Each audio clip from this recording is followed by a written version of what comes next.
The Kolebu Teaching Hospital will from next month run a paperless and cashless system. According to board chairman Bernard Okuboy, the move will ultimately result in timely and improved care at the facility. Addressing the Kolebu Senior Staff Association review meeting in Accra on Wednesday, he said that digitization initiative will also reduce leakages and improve accountability. I think one interesting news also is that from October, the paperless project in Kolebu, thanks to His Excellency the Vice President Dr. Baumia, is about to roll out. For the first time, you don't have to wait hours to get your folder. Kolebu is going paperless. With the blessing of His Excellency, the President Kufuor, the board, we've also taken it on board. The polyclinic is the unit that we are starting the rollout. All the necessary infrastructure has been put in place. God willing, in October, we expect patients to come without folders. All their information will be put on the system. They can walk straight to the pharmacy where all their data will be in there. You don't have to carry physical prescription forms for anyone to say, walk across the streets or go here. The patient will be without a prescription form. So this would stop some of the leakages, some of the breaks where patients start with us and along the chain, they are carried by others. Because your data and drugs and everything is right in the system. And we are connecting this to information and data center to make sure that we have all the data to do proper research. Remember, we are not only a services facility, we do teaching and research as well. So this is why some of these gains are happening. Kolebu being a public facility is not necessarily motivated by profits, but we try to make sure that we are economically sound. In a related development, the Kolebu Senior Staff Association has lauded management for the efforts made to address the no-bed syndrome plaguing the hospital, but also asked that attention to be paid to other teething challenges affecting healthcare delivery. We passed a vote of no confidence in then Professor Salah board and then Dr. Gilbert Bakker. And we stated that if Gilbert Bakker is not removed, Kolebu will collapse or even go out to crisis. That was in 5th December. What happened? In January, February, the whole surgical block went off. This was for the first time in the history of Kolebu, the whole surgical block was closed down. Not only that, I was closed down. Not only that, Ghana Theatre was closed down. Oxygen plants was not working. MRI, CT scan, they were all not working. Pharmacy was understocked. Lab was practically non-existent. CSSD is now working. We not only produce for Kolebu, we produce sterilized equipment for other places. So that's one evidence. Number two, we finished the ANG. Now what it means that the no bed syndrome has come down. You used to hear on the people come, they say no bed, no bed. That has changed. Yeah, now what did he do? He couldn't move that one down. Today we have PICU, Pediatric Intensive Care Unit, that has been formed. Under him, 2 years. It took only 8 months for this new CEO to have it done. Less than 1 year. He was there for 2 years. He didn't care. We haven't said that as healthcare providers, you want to take care of somebody, but you don't get benefit for what you are doing to somebody. We are saying that 50%, it's been there for almost 4 years now. They should increase it. Now, by the 50%, within that page, we know the amount of money that is going to it. We can now budget. You understand? They have agreed in principle, but now they need the data of all staff and parents and their dependents. Africa is being urged to rethink its approach to resolving violent extremism, which has claimed so many lives on the continent. Over 27,000 persons have been killed since the Boko Haram insurgency in 2009, whilst about 2.3 million others are said to have been displaced by the group's activities in northeast Nigeria, northern Cameroon, Niger, Chad and Mali. Many more lives have been lost to the activities of violent extremist groups like Al-Shabaab and Al-Qaeda in Africa. At the maiden edition of the Kofi Annan Peace and Security Forum to discuss peace operations in the context of violent extremism in Africa, speakers, including Ghana's President Akufo-Addo, have been advocating a shift in how the problem is dealt with. They propose an approach that deals with the root cause instead of militarized interventions that usually come after the violence. Benis Abubodi Beidu Lansam has more in this report. Violent extremism is a term used to refer to the beliefs and actions of people who support or use ideologically motivated violence to promote radical ideological, religious or political aims. Over the years, different approaches, including military interventions, have been used in attempts to deal with the problem perpetrated by groups like Boko Haram and Al-Shabaab in Africa. However, speakers at the maiden event of the Kofi Annan Peace and Security Forum agree that more preventive approaches that deal with root causes must be used. For President Akufo-Addo, porous borders and poverty fuel the problem. Because surrogates of Al-Qaeda in the Sahel and Boko Haram militants operating around the Lake Chad Basin, the two most active terrorist groups in West Africa, are known to exploit the unacceptable levels of poverty in these areas in the recruitment and indoctrination of youth. The growing number of breakaway terror groups, in addition to our natural vulnerabilities, notably the spread of ethno-linguist groups and the porous nature of our borders, call for regional and continental approaches to contain the growing threats of terrorist and extremist activities. Head of the United Despite Nations Office for being West Africa a beacon and the Sahel, of Dr. peace, Ibn Chambers says stability, and militarized democracy interventions in a alone do region not that is create plagued lasting by the solutions. activities of terrorist and extremist groups, Ghana must know she cannot be immune from terror attacks. She is determined, however, to deepen the religious tolerance and peaceful coexistence that exists between the majority Christian and the minority Muslim religious groupings in the country. They are hallmarks of our nation, which we cherish. The deployment of peace operations to prevent and counter violent extremism must be accompanied by strategic and operational plans and programs to provide basic services, address unemployment, youth unemployment in particular, exclusion, discrimination, and poverty that are some of the main drivers of radicalization and recruitment into these groups. For Nani Annan, wife of the late Kofi Annan, involving young women and men in processes to prevent violent extremism is the way to go. We must fully engage young people, especially young women, in all our efforts, including policy making, to prevent radicalization. Africa is today the youngest continent in the world, and all too often young people are both the victims and perpetrators of violence driven by extremist beliefs. The crucial preventive role that youth can play tends to be overlooked, although they are well placed to spot early signs of radicalization and create safe dialogue spaces for their peers to express their frustration. The two-day event, which began on Wednesday, was attended by former heads of state, including Ghana's John Dramani Mahama, Sierra Leone's Ernest Bai Koroma, and Nigeria's Olusegun Obasanjo. For Joy News, I'm Bernice Abubeidulansa. Well, President Akufo-Addo says the implementation of his government's free SHS program is one way of dealing with the root causes of violent extremism. Speaking at the maiden edition of the Kofi Annan Peace and Security Forum held in Accra, he said military interventions are not the only way of tackling violent extremism across Africa. President Akufo-Addo advocated the creation of policies like free SHS to deal with the root causes of violent extremism, which include lack of education, unemployment, and poverty. The fight against terrorism and violent extremism cannot be limited only to military means, vital as they are. Broader policies must also be put in place to create opportunities and jobs for our youth if we are to deal successfully with their root causes. Firstly, through education. We have as a matter of great urgency to ensure access to education for all our youth. We're told that 89 million young Africans of school-going age are not in school. That has to stop, and stop now.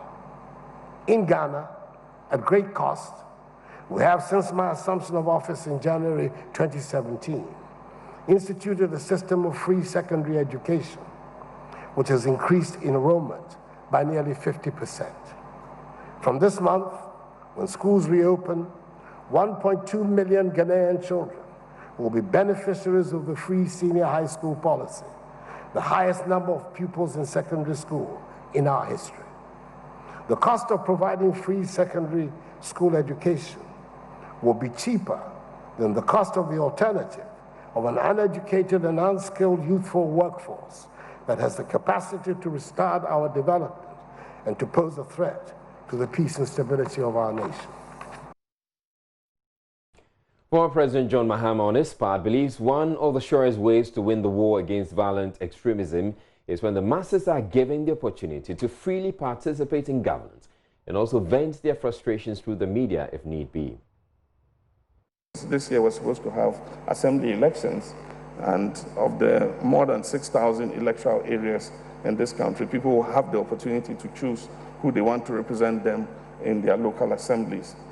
In addition to that, we have a constitution that says that 5 to 8% of total government revenue should be transferred directly to the districts to use for their own development programs. I think that that is something we must thank our constitution drafters for, so that it's not like it's the central government that is deciding how budgetary expenditure should be made in every part of the country, but that the people to have a fund that comes occasionally they can use to build, or to provide their own felt needs when it comes to development. So I think that that is a strength that we must be grateful for. But most of all, we must be happy for the free expression that we enjoy in Ghana. If people are able to vent their frustrations, then it does not pile up until it becomes a frustration where they think that they're not being listened to, and so they must take up arms against the state. And so a free media, where people are able to, vent their frustrations, call into any program in their own dialects and say what they think is wrong with society, I think is also a very contributory factor towards the resilience of the society to stand against extremism. Security analyst and head of research at the Kofi Annan International Peacekeeping Training Center, Dr. Kwesi Ening, he is attributing unresolved conflicts in the sub-region to the failure of leaders to fully commit to MOUs signed with the United Nations. He believes peacekeepers can only deal with violent extremism when they are clothed with the requisite skills to deal with modern crimes. He was speaking as the keynote speaker at the same event. Most troop-contributing countries and police-contributing countries do not respect the status of forces agreements or the MOUs which they have signed with the United Nations. Before sending troops, most of these countries commit to providing the people, equipment, weapons, and training for the mission. In quite a number of cases, this is not the fact. Second, relates to the recruitment system existing for peacekeepers. Sometimes the request is sent out for the military, but we know that countries bring police and gendarmerie as a substitute without recourse to the provisions of the MOU. Third is the lack of equipment. The lack of investment in equipment has repeatedly had negative consequences for most peacekeepers. Troop-contributing countries sign up to quick intervention forces, and instead of tanks and armored vehicles for patrols, they rather bring ordinary pickups that physically expose their troops to danger, especially when they hit IEDs or are met with hostile fire whilst on patrol. The fourth relates to inadequate and lack of specialized training for peacekeepers. Many countries, contrary to the provisions of Resolution 49/37 of 1995, do not provide pre-deployment training. For some, the first real training is the induction training that is given by the mission when they arrive in the operational area. The Oforokro Municipal Chief Executive Gloria Tima Gambra has received 2 honorary awards from the United Nations. The award she won are Ambassador to the Sustainable Development Goals and Distinction in Leadership at the municipal level. The award, which comes with a medallion of Kofi Annan seal, seeks to honor leaders who have excelled with distinct contributions to the achievement of the SDGs within their various spheres of work. The Sustainable Development Goals worldwide is supposed to be achieved by 2030 to accelerate development. And Asanso Mensam has more in this report. Legacy to tell you that Honorable Gloria Gambra has won the Kofi Annan Medallion for 2019. The UN Ambassador to the Sustainable Development Goals Award and Distinction in Leadership are presented to people from all walks of life who are working to help make the world a better place. Specifically, Madame Tima Gambra Award was based on her contributions to achieving Goal 3 and 6 of the SDG, which is good health and clean water and sanitation, respectively. The awards enable the MCE to represent Ghana or the sub-region in all UN summits. In presenting the award, UN Ambassador of Global Public Excellence, Dr. Kwame Fojo, outlined the vision behind the awards. Leaderships that have excelled in their various districts, municipalities, constituencies are the ones we are working for to achieve the goals. And so the criteria here, we looked at the targets, the basic targets with respect to education, health, environment, and then a whole lot. That's just to mention a few. And Oforiko municipality, or the location being a junction or the network to the global world, we checkmated them for quite a long time. And they stood more excellence the more we checked on them. Look at the road, look at the sanitation aspect as we talk about. Before any tourist or leader will come to your township, that's the first thing the person will check.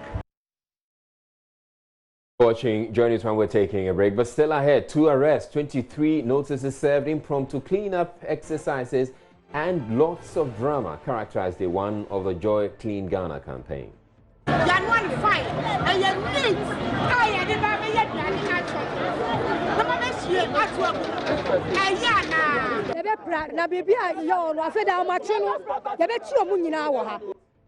A long-standing General Secretary of the opposition National Democratic Congress expresses interest in the party's running mate's lot for the 2020 ticket.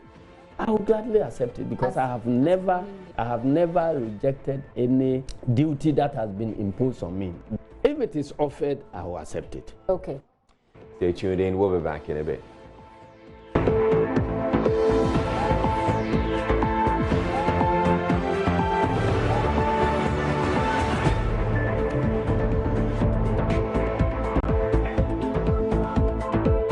Now, day one of the Joy Clean Ghana campaign saw the arrest of 2 persons found to have broken AMA sanitation bylaws. 23 others were given 48 hours to improve their surroundings or risk sentencing. At Haveno here in Accra, the community volunteered to make amends for dumping refuse in their door drain by offering to embark on a cleanup exercise which drew in all the residents. It wasn't all cordial though, as in some communities there were confrontations. Nancy Fajradozi was with the team and has a wrap of the day's activities.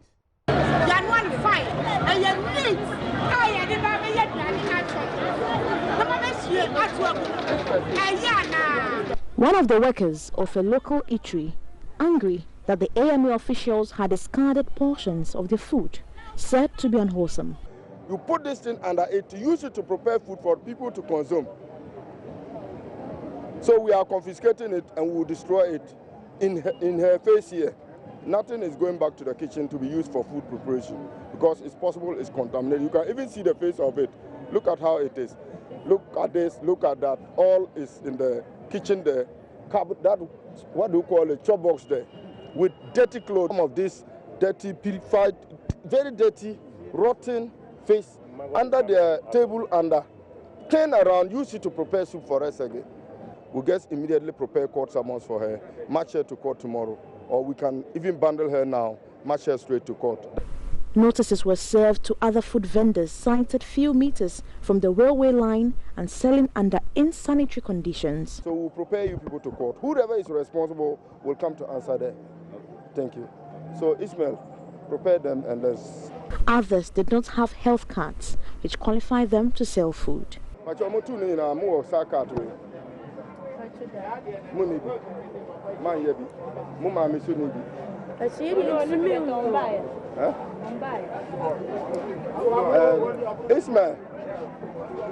have you served them? You served them already? Okay. So take note of them. We are preparing them for court. One of the places the team visited appeared to be a cold store for sachet water, with wires hanging dangerously. Who has given you people service to the utility that you use? Electricity. We have meters. That's it. We have about 10 meters or 12 meters. 10 meters here. Can we have an evidence of any bill being paid? Because this is unregulated area, so I doubt that you pay bills. The leaders. Some of the residents accuse the sachet water hawkers of failing to clean up the litter they generate.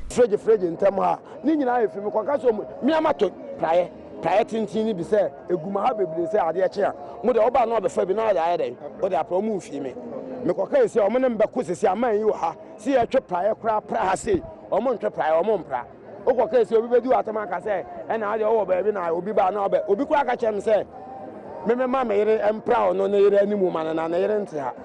The presence of the inspection task force in the community got many cleaning their surroundings, albeit to avoid arrest. At some of the places visited, such as the public place of convenience, the attendants were commended for the environmentally friendly technology they had adopted. So looking at the content that gets into the drain, it means that the biosystem is functioning efficiently, because the discharge there doesn't look such as an effluent that is dangerous to environment. At Aveno, a resident was found dropping refuse in the Odo drain and was immediately arrested. His justification, though, was that was how the entire community disposed of trash. The task force agreed to spare the culprit only if the community would clean up the surrounding. Papa iwe ofri Aveno ha or the ball ekotu egu got amum na yechine de baye ayenungu asima hefa Aveno community for mupenesa. We are taking him away. Mun pese yam fana kwa mechanic sesia. Mun pese yam fana kwa mechanic sesia. Mu ba ye den wo ball away home. So I want to see brooms here, then you start to show a sign of cleaning the place, then I'll let us go. They got to work immediately, promising to ensure that indiscriminate dumping of refuse will cease.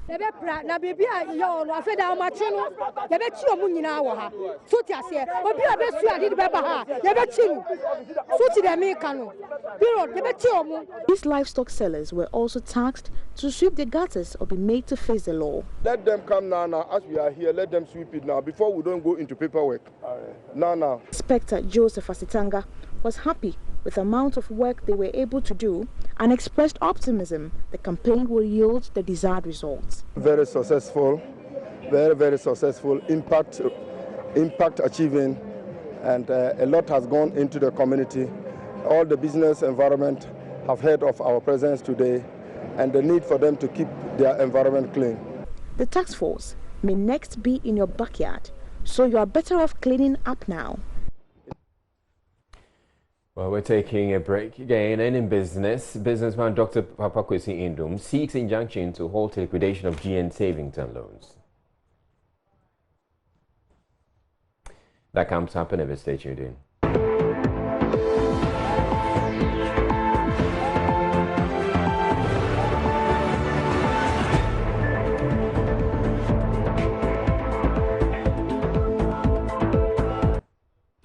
Chief Executive of the Forestry Commission, Kojo Osifriye, has dismissed allegations by Bulsa South MP Clement Apak that the Commission is taking bribes to facilitate illegal rosewood exports.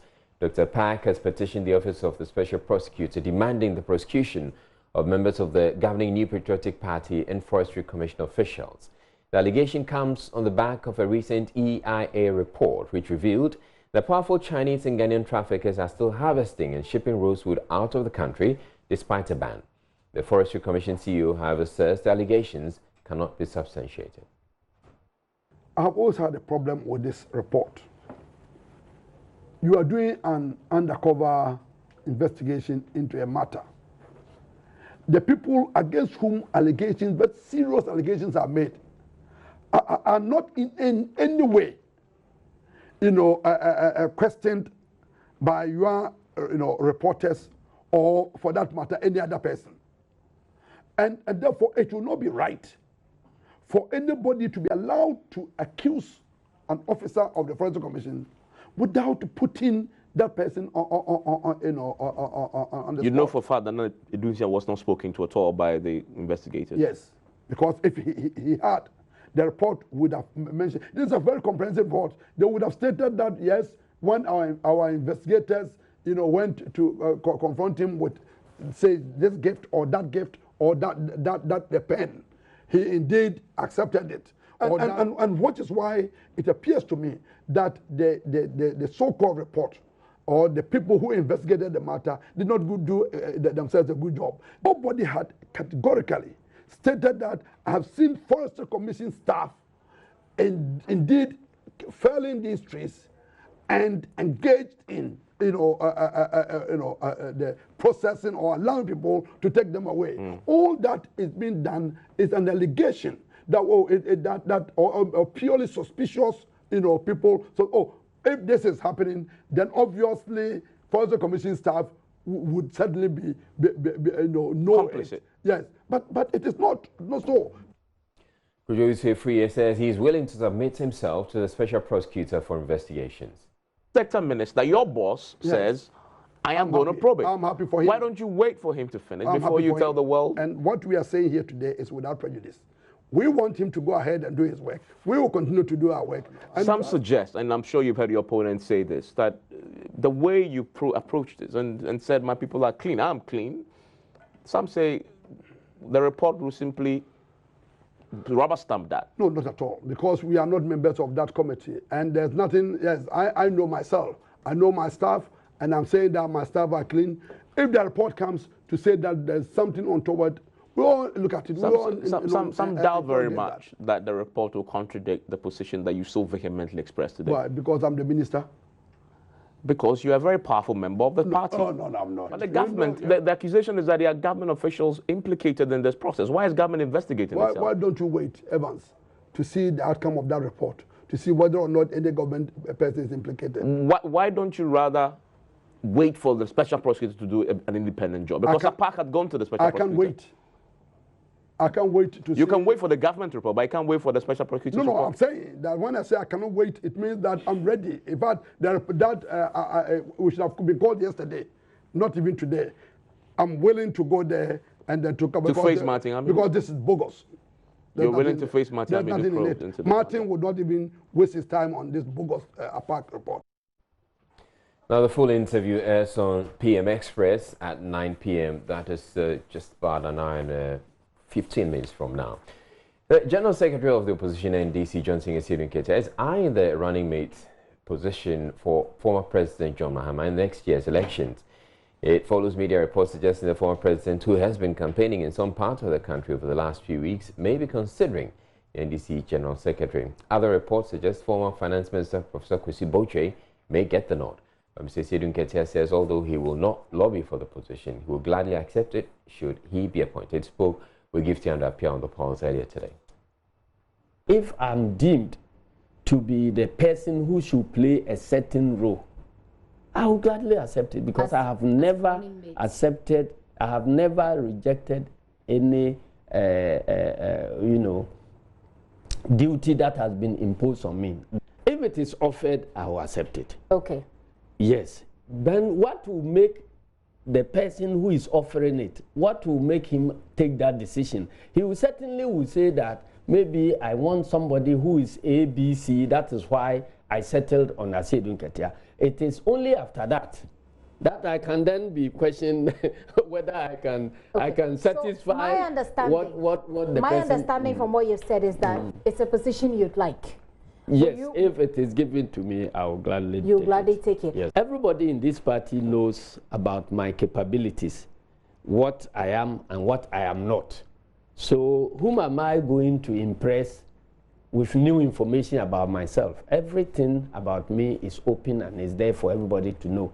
So I'm sure that if anybody is taking any decision about me, he has more than sufficient information to consider in making that choice.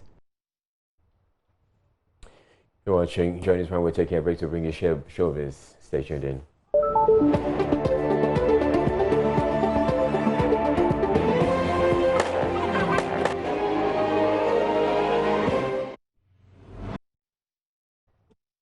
The Ghanaian government has described xenophobic attacks on African migrants in South Africa as unfortunate. In a statement from the Ministry of Foreign Affairs and Regional Integration, it urged the South African authorities to take the necessary steps to deal with the looting and violence that began Sunday. Ghana's mission in South Africa has confirmed that the attacks have not affected any Ghanaian.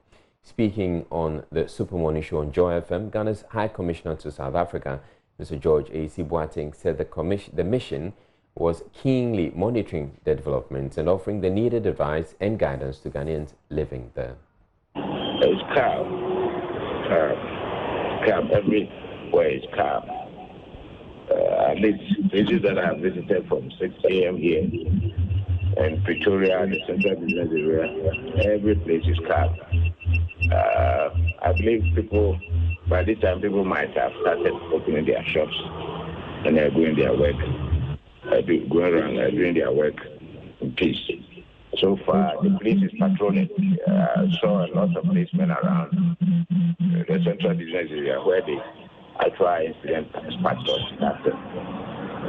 Allegedly, that a foreigner shot and killed a South African driver that might have sparked the unfortunate attack on us as foreigners. So far, to the best of my knowledge, being in contact with the Ghanaian association leaders across the country, there has not been any reported attack on any single Ghanaian yet, except that maybe I might not know. But so far as I'm concerned, so far as the mission is concerned, there's no report of an attack on a Ghanaian. We are engaging with the South African authorities. Yesterday, for instance, there was a meeting between the officers of Home Affairs and Foreign Affairs. I had a meeting with them, and the assurance they gave is that they will make sure that this thing is nipped in the bud. These xenophobic attacks have triggered violence and widespread looting of South African-owned brands in Nigeria. Protesters set fire to many entrances leading into a busy mall housing South African retail store ShopRite and looted groceries and toiletries from the supermarket in Lagos, Nigeria's commercial center. Joining me via Skype now is Kayla Megwa, Channels TV Abuja correspondent, who was on the ground. Hello, Kayla. We know MTN, ShopRite and PEP were looted on Tuesday. What is the situation in the city now, or in Nigeria now? Thank you so much for having me. It's a very precarious situation. It's been a very hard day for everyone in the nation's capital. At the Lugbe axis of the nation's capital, there was an attempt to gain entrance into the shop right there. However, the police were able to stem that particular attack, so there was no access into the shop right along the Lugbe axis. However, it did disrupt traffic, and there was a lot of fires set on the roads and whatnot. So the police were able to contain that particular situation. The other shop right in the nation's capital, which is at a place called Jabi, the Jabi Mall, was heavily protected by security forces. The Inspector General of Police has made a statement about it, and they're saying that all foreign nationals and businesses affiliated with foreign nationals are going to be heavily protected. There are more deployments being made right now to ensure that those places are kept safe. And that was from the Force Public Relations Officer today, Mr. Frank Mba, on behalf of the Inspector General of Police. So that has been done today. Following the attacks in Lekki, the Inspector General of Police also stated that 125 people have been arrested following those attacks. All right. So 125 people have been arrested in that area. And then they're trying to do everything to make sure that the whole place is safe. And, it doesn't pay for any of the sides, whether it is Nigeria's side or the South African side. And pertinent to know that South African businesses are staffed by Nigerians as well. So that's a message that we're trying to put out there and hoping that negotiations continue to end the attacks on Nigerians in South Africa and to ensure that South African businesses and diplomats are safe here in Nigeria. Now, we also understand the South African embassy in Abuja has been shut. Can you confirm this? We cannot confirm this right now. However, earlier today, the acting High Commissioner from South Africa to Nigeria, Mr. Bobby Moreau, I think is his name, he was having a meeting today. He even addressed the press today at the High Commission here in the nation's capital. Also yesterday, Mr. Bobby Moreau had a meeting with the Foreign Affairs Minister, Mr. Jeffrey Onyama, and we got the opportunity to ask him a lot of questions about diplomatic ties. There have been calls to sever diplomatic ties between Nigeria and South Africa. We haven't heard any of that yet. What we do know is that a travel warning has been given to Nigerians, or Nigerians who are going to South Africa, and people who are in South Africa to avoid some particular places that they could get hurt. And then, of course, there is also the issue of, what talks are ongoing. The Minister of Foreign Affairs, Mr. Jeffrey Onyema, while he was with Mr. Geoffrey, Mr. Bobby and Mr. Geoffrey together, talked about something called an early warning mechanism, and talked also about compensation for Nigerians who have been affected by this unfortunate situation in South Africa. So those are some of the conversations going on right now, but the Nigerian government is doing what they can at this moment to ensure that all foreign nationals, diplomats, and businesses affiliated with them are kept safe for now. Now, Kayla, we also are aware that a number of businesses are actually shutting down because of these attacks, reprisals. How are Nigerians themselves reacting to that? Because if you have to do business with a South African company and it turns out that they're shutting down, or I actually patronize their services, what happens to me? That is a very interesting question. The MTN offices have closed down. They sent messages to a lot of people, to everyone actually, released a statement saying that their call centers and then the offices where you can engage with staff are shut down for now. And they say the reason they're doing this is to protect their staff members from these reprisal attacks. However, the network is still working, which is how we're actually speaking right now. However, when it comes to, the perception of doing business with South Africa, I don't think that has changed. In many ways, these protests have been hijacked by people who are looting. So the truth is that even Nigerian businesses are being affected by this situation. We have a lot of people who own businesses in the malls where ShopRites are located, and they have pictures and reports of looting going on. So it's one of those situations where things are metastasizing into something that we do not appreciate.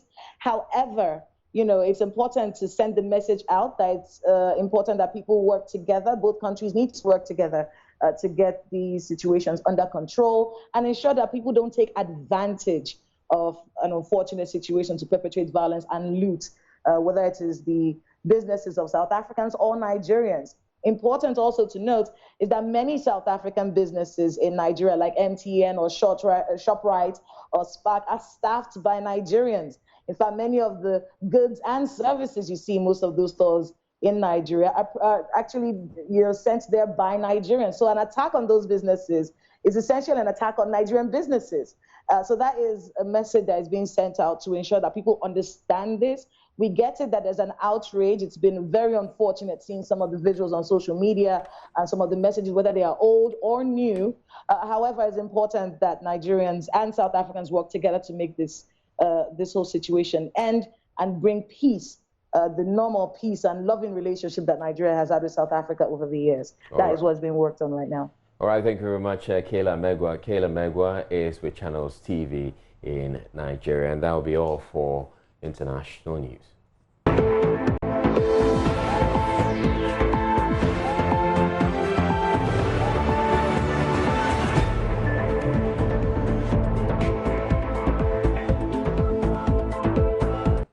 The National Disaster Management Organization wants government to allow it to access excavators seized from legal miners to reclaim devastated lands in the Ashanti region. NADMO Regional Coordinator Kwabna Insechere says that excavators could be used to cover open pits to end the needless deaths recorded in parts of the country from Galamsey pit cavings. Naniel Jima has more. Across areas with Galamsey activities in the Ashanti region, pits dug illegally were left uncovered when government banned Galamsey. It is only Amansia West District officials who are making efforts to cover them with local resources. A number of people have fallen into pits unknowingly and lost their lives. The interministerial task force established to fight the menace transport seized equipment to designated areas. Mr. Nsenche is requesting access is granted the NADMO for work to save life and property. And it's very tempting when the pit is there, the people also they themselves go back to mine in the same pit. Just last year at Bosomefremo district, a 12-year-old schoolboy was fall into one of the pits and died. So I would like to have some of the excavators, the seized one, so that we can use it in the various district assemblies, even in the Kumasi metropolis here, and then have them to distort some of our waters and drains, and so that we may also, as a regional NAGBO, we may also benefit from that Galamsey activities, and we may as well cover some of the Galamsey pits so that there will be more safety within the region. Meanwhile, Mr. Ambusderi says the request will be thoroughly discussed. He says government is working towards ensuring the organization becomes more effective. I've heard your complaints about the Galamsey pits. I will discuss with the interministerial committee, and I believe that we would see how we can allow you to use the equipment that caused the problem in the first place to solve the problem. You advise people not to stay in certain places. You advise people as far as the container is concerned, isn't it? And they refuse. And as a result, 4 people have died. Not so? I want to tell you this.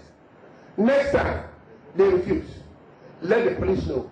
We shall arrest and take them away. We can't allow people to be dying. Nane Ojima reporting. Traders at the Wa Fadama market are refusing their relocation to a temporary market assigned them by the Wa Municipal Assembly. The traders are being temporarily moved to Charia to allow for the construction of a well-furnished 120-unit market for them at the current site. They, however, say the new site in its current form is unkempt and would be a turn-off for their patrons. The project, which is one of 7 funded by the World Bank through the Ministry of Local Government and Rural Development at the cost of $40 million, is expected to start next month. Join News Upper West Region correspondent Rafiq Salam reports from Wa. The Ghana Secondary City Support Program is a World Bank funded program through the Ministry of Local Government and Rural Development. Its objective is to improve urban management and to provide basic services for the beneficiary municipalities. The Wa municipality is one of 25 municipalities across the country penciled to benefit from the program. Briefing newsmen on the scope of the project, Wa Mayor Isaku Tahir Mumin stated that the municipality will benefit from 7 projects which he believed, when executed, it will not only improve the lives of the people by economic activities in the area as well. One key issue to deal with is the perennial floods in the municipality, which is a major nightmare for authorities to tackle. We're going to construct a 3-meter rectangular storm drain, starting from the Konta Electra area through to Kambalpane, through Dobile, and to the new market. So the objective of this particular project is for us to control the flood. The Wa Municipal Assembly will have no difficulty in executing the 7 projects, except this one, which is to be sited at the heart of the central business district of the municipality. Construction of 2-story, 120-unit market stores, disabled stairs, fire station, 50-number capacity conference facility, 2-number mechanized boreholes, 24-number washrooms, and 6-number LED street lights, and about 722 square meter paved area. And this is to be done at the Fadama area. There's already serious opposition to the starting of the project at the market.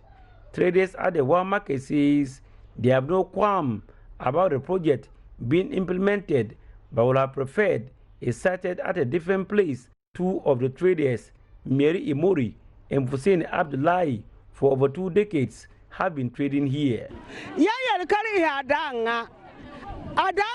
Now that you have asked us to relocate to a new site, we are poor widows and depends on our colleagues to survive.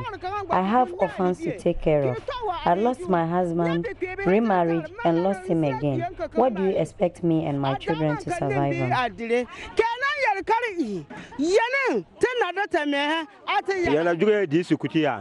want you to ask the MCE where he has access to go. It's an uncompleted structure. Does he want us to go and sit in the open? And when it rains, our goods will spoil. We are insisting that we'll relocate on condition that the new market is properly worked on. Others like Hajia Awawu Salama and Yusuf Abdul Hamid, who sells yams and goats respectively, however, welcome the move by the assembly. If they do that, it will be better for us. Before we came to settle here, we were told it will be temporal. If they are saying they want to make it better for us, fair enough. If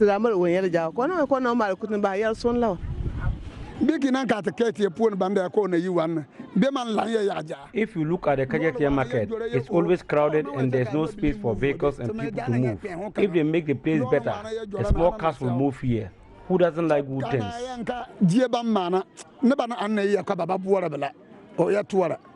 The cruel reality, however, is that though majority of the traders and sub-owners are happy with the starting of the project here at Fadama, only few has no doubt that they will be allocated shops in the new facility upon completion. What Mayor Isako Tair Mumin allays their fears. We're going to profile all the people sitting at that area, register them and take their names, because this is a government, at the end of the day, this is a government of Ghana property. So we're going to bring all the people back, all those who are currently sitting down there. We're going to bring them back to the place and allocate the shops to them. Reporting for J News, Rafiq Salam. Now, 5 persons have been arrested by the Legon police in connection with the land guard invasion of a parcel of land allegedly belonging to the University for Professional Studies near the Trinity Theological School in Accra. According to the head of legal services of UPSA, Fortunate Bio, some residents close to the land were assaulted during the confrontation by the armed men amidst firing of gunshots. He tells Joy News the ringleader, named Clemens Jato, says the exercise to retrieve the land was on the orders of the Lands Ministry. There was a gentleman and a wife whose property is opposite the land. So the woman was talking to somebody on phone and they had misinterpreted it to mean that the woman was calling police. So they rushed on her, kicked her, slapped her, and they beat the husband to pulp. So the husband then had to move his vehicle to come and report at the police station. Fortunate Bio also alleged one of the members of a team of land guards, having been picked up by the Legon police, assaulted a policewoman behind the counter of a charge room during the melee. This morning when the office were called that some people had come there to destroy our fence. Then we rushed there only to see that there was a gentleman by name Jatu. He says that he has authority, he draws his authority from the Minister of Lands and Forestry, and that it is the minister who has empowered him to come and take over the land because it is government land. This is not government land. We have done our search. There is title on it in an individual's name, and we purchased it. This gentleman came here, he's throwing his weight all around here, and he's threatening police people. He will ensure that they lose their job. That's Jato guy. There is another gentleman who is in custody now. He actually slapped a police woman. We've also been speaking to one of the residents close to the land site who says he and his wife were assaulted by the team of land guards without provocation. Dr. Kwekwe Japon tells Joy News the armed men fired gunshots to ward off people from the vicinity. May project be or may few of the workers. And I'm brandy be bar. Me opposite land and so. No more started so mububu fence war na UPS for fence war. But me no, I'm not interested in that because I am a land, me want me property. Ti omu baba saying no. Na me yere obia frame me yere a all man a direction na odiaba factory. I own a property close to the land in contention. Early Wednesday morning, my wife was on the phone directing someone to our office close to the said location. Upon seeing her make the phone call, the armed men rushed on her and beat her up to pulp. They attempted to seize her mobile phone, thinking she was calling the police. I approached and attempted to understand what the issue was. But before I could say anything, they pounced on me and beat me to pulp. Meanwhile, the leader of the group, Clemens Jato, says they were on the site to retrieve the land, which belongs to the state. I am in charge of government lands acquired by executive instrument that has been encroached. Okay. So my work with the ministry is to identify government lands and reclaim them for government. Okay.